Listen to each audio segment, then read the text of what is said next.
I'm getting old. That's the cool.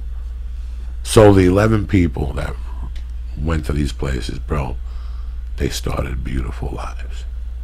Wow. Beautiful lives. Like, they looked at each other and said, that's it. If I do this... We had a guy in here. That came in here one time and did the church. He lived on Laurel Canyon. I did one of his movies. He was the first guy to roll on John Gotti for heroin. And do you want me to tell you what his reasoning was to get out? What? That he had 2 kids that were going to be big-time football players. Like, they were like sophomores, and they had already been hit up from colleges. And they let him out, right? So, no. He took his kids. He went to Texas. They became all-state football players, and they went to the University of Colorado under different names. Wow. I found it. They're saying, so what they're saying is... They couldn't wear their own names on their jerseys? No, you gotta wear a different name. They're saying that 17% of people have recidivism. Is that what you're trying to find out?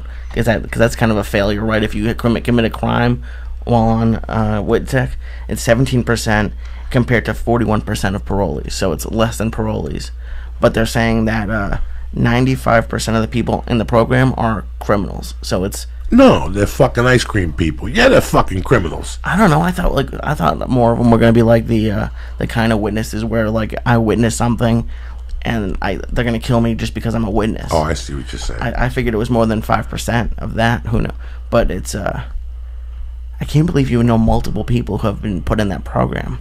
God damn, man. To just be thrown, I can't imagine someone coming to my house one day and being like, you have to move your entire life. That's so sad. I tell you all the time, people get involved with people they know shit about. And all of a sudden you're putting a little change in your pocket. You're living like you've never lived before. And you get blinded by this ether. It happens every day in America. It happens every day everywhere. And next thing you know, you're going on vacations, you're buying nice cars, your wife is happy.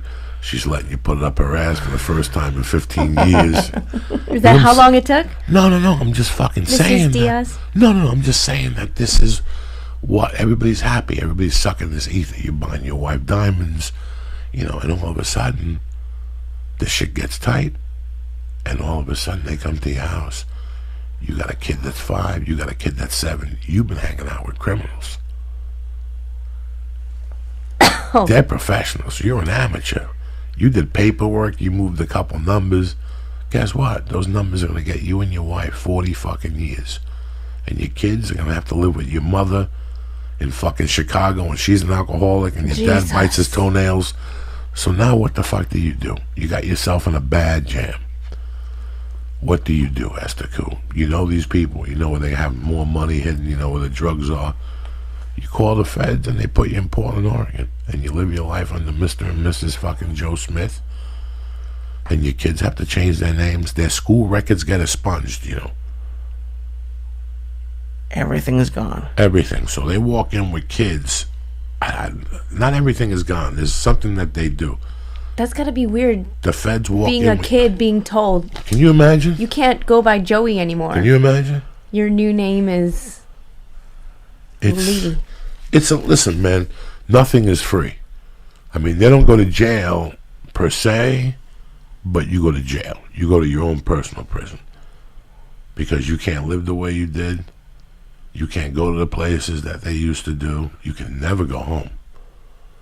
You can never go home. You can never contact your family, contact your friends from those years. You can't do nothing. And maybe this is just in movies, but... That is torture. But listen to me. They even have percentages for people who make calls. Oh, okay. They even had it broken in this book. They even had it broken down, like the percentages. Like, it was a book about 11 different people, but they also had a couple chapters in there about what else happens to you in there. How you get deprogrammed. They put you in a hotel for a little while, and then the kids get to know the marshals. And, it's fucking weird. You live with 15 people for the next 6 months. And then they move you. You go to court. They move you, and then you have to fly back for the trials to testify. Jesus. And they probably put you in a shithole. They probably aren't putting you in, like, some nice-ass house. Well, here's the deal. Right? Here's where the knot came in. And if you look even closer into it, okay, and the knot comes in In this book, they had it broken down because it even happens where people go sour after 18 months. You know why? Because you sign a contract, and for the first year, the feds pay you. And they pay you fucking tremendously. I'm talking about if Esther Koo was working in a real estate office, making 80 grand, you get your attorney to negotiate 125. And Lee, you can make 150. So for a year, you're living high on the hog in Omaha, Nebraska. Yeah. And all of a sudden one day they go, it's over. And here you are, 36 years old, no fucking, you can't use your name. Where's your college degree? You just have to invent your way. You have to reinvent yourself. How many fucking people know how to reinvent themselves?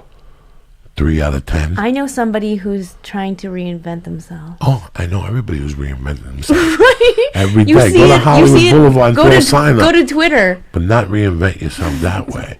You have to remove your past life. Remove what's going to get you fucked up. You know, because, all right, so you never drank before. Guess what? You miss your mother. You miss your dog. You miss your father. You're going to start drinking. That's really sad. No, it's the best of two evils. It's both of them are fucking evil. Then I read the Henry Hill book, the one his daughter wrote. His daughter wrote a book, and you have to read this craziness. They lived in 10 different fucking places.